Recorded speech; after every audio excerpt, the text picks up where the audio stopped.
for Q&A session. Can you please pass the mic? Yeah, you keep it here and yeah, we'll wrap in 10 minutes, sir. Yeah, anything is fine. However, whatever you're comfortable, please ask. Evaru first? Chandu. Murthy garu is there? Yeah. Can we start from there? Sir ki. Congrats, Prasad garu. మీరు తిరుపతి నుంచి హైదరాబాద్లో అడుగు పెట్టారు. ఇన్నాళ్ళు సినిమాల ప్రొడక్షన్స్తో అడుగు పెట్టారు, ఇప్పుడు థియేటర్లతో అడుగు పెడుతున్నారు. సార్ థియేటర్లో అడుగు పెట్టి మా ఫ్రెండ్ కాబట్టి ఏం కావాలనో మొత్తం ఎవ్రీథింగ్ నేను ఆర్గనైజ్ చేసి ఇచ్చాను సార్. ఎనీహో మెయింటైన్ చేసి నా హెల్ప్ అయితే కంటిన్యూస్గా లైఫ్ లాంగ్ ఉంటుంది. దానికి బ్యాక్ అండ్ మేనేజ్మెంట్ మీదే కదా ఎలాగైనా. సో ఎనీహో నైజాంలో ఎప్పుడు కూడా మనం పండుగల టైంలో గట్రా వినిపిస్తుంటుంది, థియేటర్లు కాంపిటీషను సరిపోవట్లేదు ఇవన్నీ కూడా. సో మీరు దాన్ని కొంచెం తగ్గించడానికి ఈ విధంగా ట్రై చేస్తారు. కానీ ప్రాబ్లం ఏంటంటే మనకి ఎప్పుడు వినిపించే సమస్య ఏంటంటే జనాలు థియేటర్ దూరం అయిపోవడానికి ticket pricing and food pricing, ఈ రెండు. ఈ విషయంలో మీ స్టాండ్ ఇందాక నుంచి చెప్తున్నారు, ఫుడ్ ప్రైసింగ్ రీజనబుల్గా అంటున్నారు. ఆ రీజనబుల్ ఏంటో మీకు తెలియాలి. బట్ టికెట్ ప్రైసింగ్ కానీ ఇవి కానీ ఎలా ఉండబోతున్నాయి? అంటే డైనమిక్ ప్రైసింగ్ ఉంటుందా లేకపోతే రెగ్యులర్ ప్రైసింగ్? టికెట్ ప్రైసింగ్ కూడా కొద్దిగా రీజనబుల్గానే ఉంటుంది సార్. ఫుడ్ అయితే మాత్రం 100% కంపేర్ టు అదర్ స్క్రీన్స్ కొద్దిగా ఇక్కడ తక్కువే ఉంటుంది. అది క్లియర్గా చెప్తున్నాం. అంటే 1% లేదు కాదు. ప్రైసింగ్ ఏదైనా డైనమిక్ ప్రైసింగ్ ఉంటుందా సినిమా సార్? 31st అట్టేం లేదు సార్, అట్టేం లేదు. గవర్నమెంట్ పర్మిషన్ ఇస్తేనే కదా సార్ అప్పుడు ఏదో ఇస్తారు. లేదంటే ఇప్పుడు నార్మల్గా ఉండే ప్రైసింగ్ మల్టీప్లెక్స్లో ఉండేటి దాని మీదే కొద్దిగా ఎఫర్డబిలిటీలోనే పెడుతున్నాం సార్. ఇక్కడ అక్కడేం మళ్ళీ ఆ డిఫరెన్స్ ఏం చూపించట్లేదు. Okay. Aparna vice president sir. ఇది యాక్చువల్లీ అపర్ణ లాంటి రియల్ ఎస్టేట్ టైకూన్ సినిమాస్లోకి వస్తుందంటే కొంచెం యాంగ్జైటీ అందరిలోనే ఉంది, ఏం చేస్తున్నారో ఏం చేయబోతున్నారని.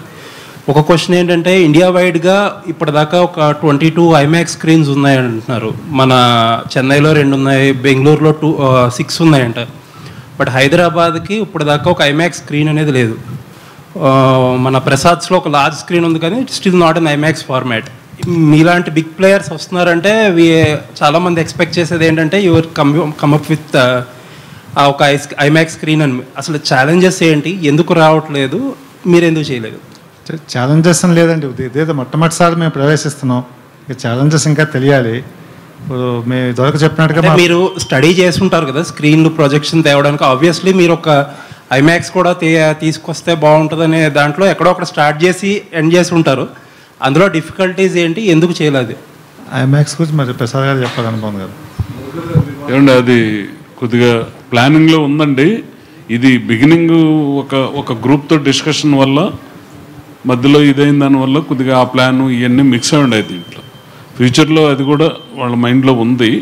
అవి ఫీజిబిలిటీని బట్టి వాళ్ళకుండే ల్యాండ్ బ్యాంక్ని బట్టి ఈ పర్మిషన్లు అవి ఉంటాయి కదా, అప్పుడు దాని గురించి కొద్దిగా ఎలాబరేట్గా నెక్స్ట్ మాల్ టైంకి ఒక క్లారిటీ వస్తుంది. ఇంకో మాల్ కూడా తొందరలో నెక్స్ట్ ఇయర్కి రెడీ అవుతుంది.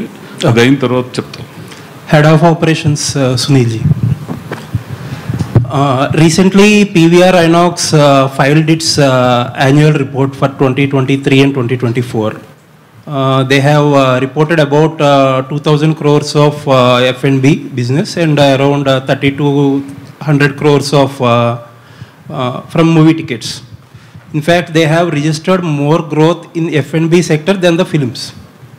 The film revenue, ticket revenue was up about 19% and the F&B was about 22%.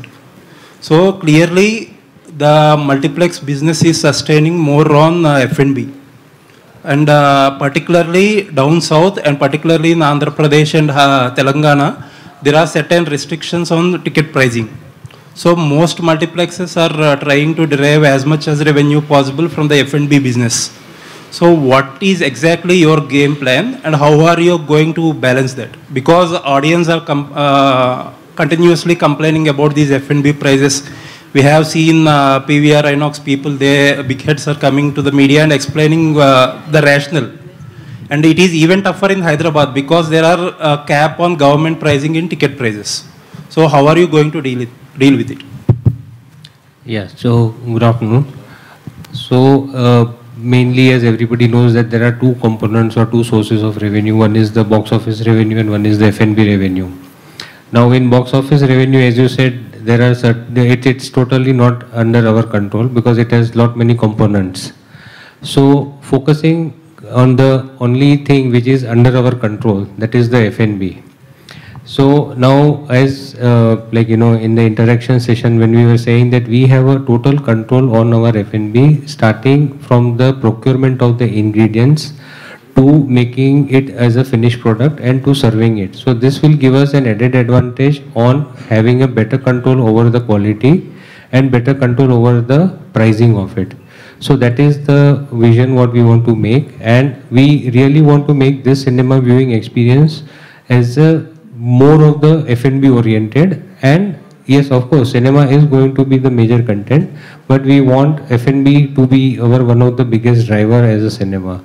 And as you rightly said, that slowly and gradually over the period of time, every cinema exhibition companies or giants, they have realized the potential lies only in F&B. So that is the reason focus has shifted towards F&B a lot. And with help of our great experienced team of Mr. Sumit and under his leadership, we are definitely going to make a really different altogether milestone in cinema F&B very soon. Sir, last year PVR Inox actually took a decision to enter the food and beverages into the home delivery as well. We can find PVR Inox products in the Swiggy and other products also, other food aggregator apps. Do you have any such plans? Because you have some extensive menu as you people are seeing. So of course we are also going to adopt technologies and make our food widely available for as many as customers, not only restricting it to the F&B cinema viewers only, but slowly and gradually technology will take help of technology and make it available for the wider audience as well. Thank you, sir. Thank you. Prasad Garu. Thank you very much. Thank you. Prasad Garu. Sir single screen థియేటర్లో మీకు తెలిసినంతగా ఎవరికీ తెలియదు, ఎందుకంటే అక్కడే పుట్టారు పెరిగారు ఇక్కడ దాకా వచ్చారు. ఇప్పుడు ఏంటి మల్టీప్లెక్స్ బిజినెస్లోకి వస్తున్నారు. చాలామంది ఏంటంటే ఇప్పుడు లాస్ట్ 1-2 వీక్స్లో సింగిల్ స్క్రీన్ థియేటర్లో మూసేసుకోవాల్సిన పరిస్థితి కంటెంట్కి. చాలామంది ఏంటంటే కళ్యాణ మండపాలు, వేర్ హౌస్లు, అమెజాన్ వేర్ హౌస్లు చాలా హైదరాబాద్లోనే చాలా వెళ్ళిపోవడం చూసాం. ఇప్పుడు మీలాంటి వాళ్ళు కూడా మల్టీప్లెక్స్ బిజినెస్ వైపు చూస్తున్నారంటే what is the future of single screen theatres? మీరు దయచేసి వెనక్కి తీసుకుని, this is Aparna cinemas, is my friend. నేను ఎవ్రీథింగ్ కోఆర్డినేట్ చేస్తాను. ఇది దీని owners is different, proprietors is different. Company very big company in India, world wide ఇది పెద్ద నెట్వర్క్ ఉండే కంపెనీ. వాళ్ళకి ఏం కావాల్సి వచ్చినా యాజ్ ఏ సినిమా నాకుండే స్నేహంలో నేను చేస్తూ ఉంటాను. అందువల్ల నేను సరే సార్ వారు పక్కన పెడితే మీరు ఓకే మీరు అన్నట్టు ఎప్పుడైతే ఒక 2 years అయితే కొద్దిగా స్ట్రగ్లింగ్ పీరియడే. Okay, content wise 2 years struggling ఉంది. ఇప్పటి నుంచి నాకు తెలుసు ఒక 2 years కొద్దిగా స్ట్రగుల్ ఉంటుంది. ఈ 2 years తర్వాత ఫైనల్ ఆడియన్స్ ఖచ్చితంగా సినిమా అనేది ఒక ఎక్స్పీరియన్స్. ఇది వరల్డ్ వైడ్ కూడా ఇది టెక్నాలజీ రోజు రోజు మారుతూ ఉంటుంది.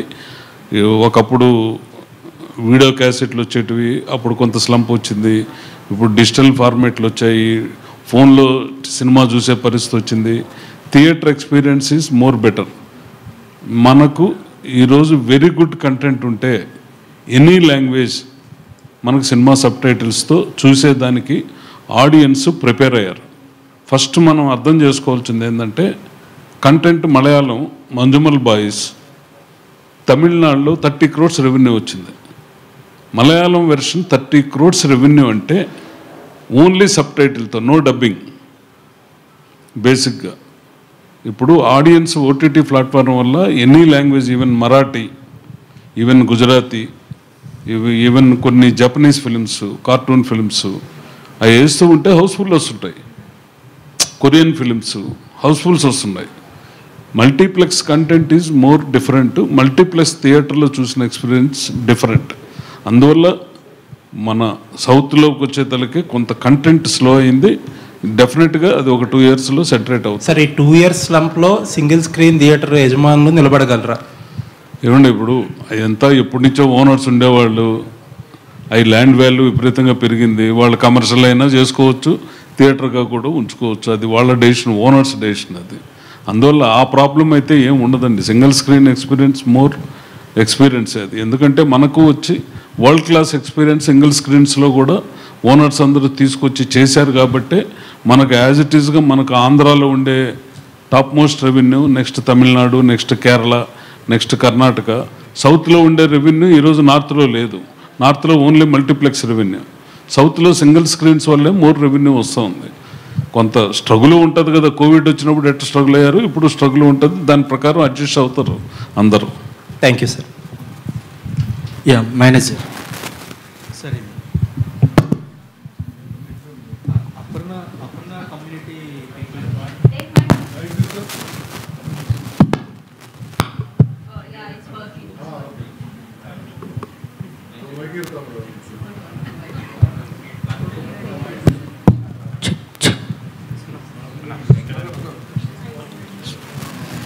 Yeah sir, Aparna community people చాలా లార్జ్ స్కేల్లో ఉందని మీరు చెప్పారు.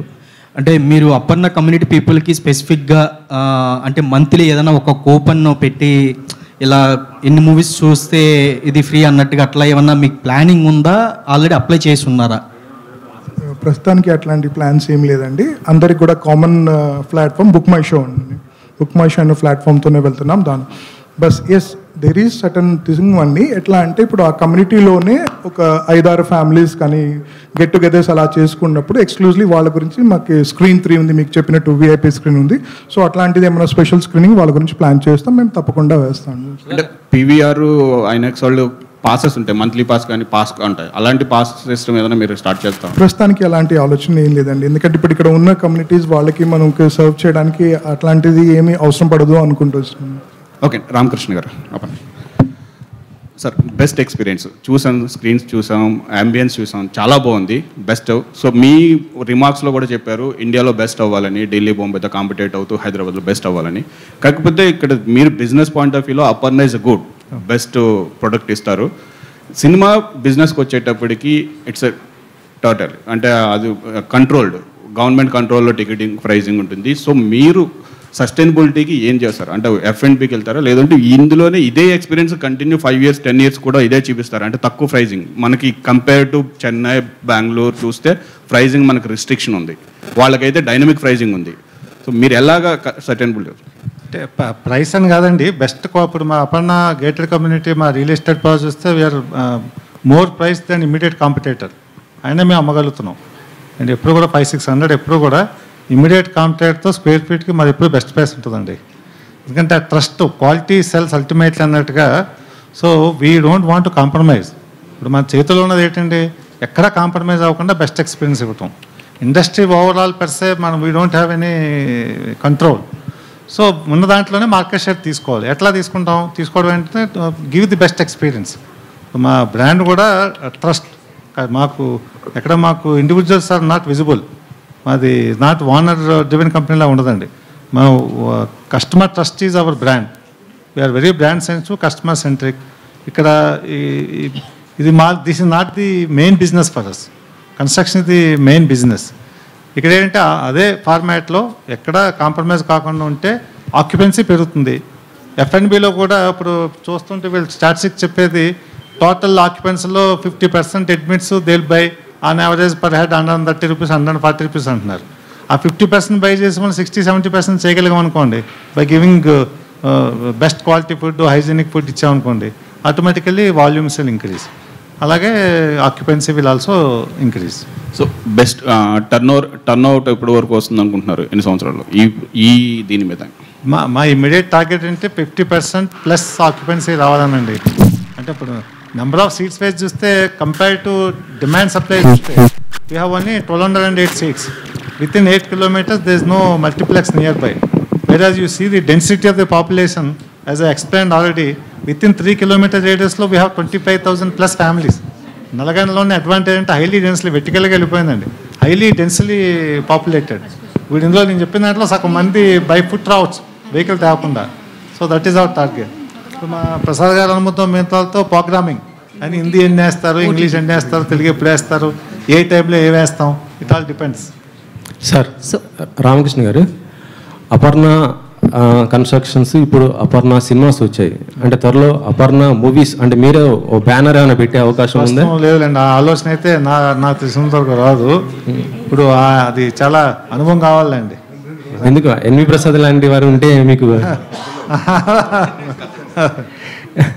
సార్ అంటే ఇప్పుడు ప్రస్తుతం సినిమా థియేటర్స్ చూస్తుంటే అంటే ఇప్పుడు స్టార్ హీరోలు ఇటు మహేష్ బాబు లేకపోతే అల్లు అర్జున్ లాంటి స్టార్ హీరోస్ థియేటర్స్ కట్టిస్తున్న పరిస్థితి అంటే వాళ్ళకి ఇది ఒక కాంపిటేటివ్గా మీరు ఫీల్ అవుతారా ఎట్లా? దానికి అలాగే నో కాంపిటీషన్ అండి, we believe in best.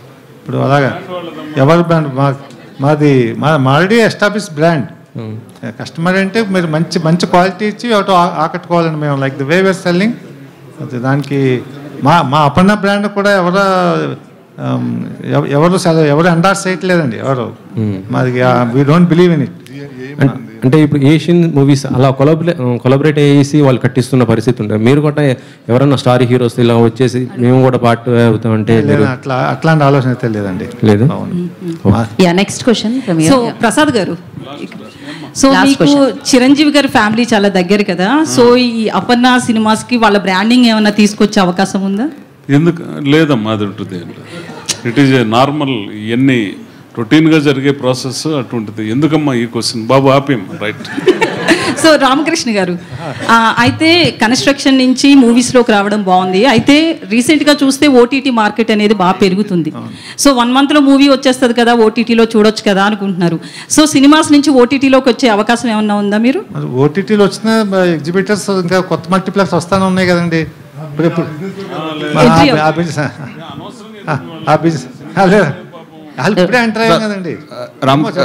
Ramakrishna గారు ఫ్యూచర్ ప్లాన్స్ చెప్పండి. అంటే ఇయర్ కానీ 2 yearsలో కానీ number of screens. Number of screens already ఇప్పుడు శంషాబాద్ 7 స్క్రీన్స్ రాబోతున్నాయి. వరంగల్లో 4 screens, Nizamabad 4 screens, Rajahmundry 4 screens. ఇవన్నీ 2027 ఎండ్ లోపల రెడీ అవుతాయండి. అంత కన్స్ట్రక్షన్ ఉంది. Right. So thanks for your questions. Of course cinema అనేది మనకంటే ముందు మొదలైంది, మన తర్వాత కూడా ఉంటుంది డెఫినెట్గా. సో సినిమాని సెలబ్రేట్ చేసుకోవాలంటే ఇంకొక ప్లేస్ కూడా వచ్చేసింది అనమాట, అదే అపర్ణ సినిమాస్. హ్యాపీగా May 31st నుంచి సెలబ్రేట్ చేసుకోండి. And thank you so much for media for your support and joining us and making it successful. హ్యాపీగా మీరు లంచ్ని ఆస్వాదించి ఆనందించి వెళ్ళవలసిందిగా కోరుకుంటున్నాం.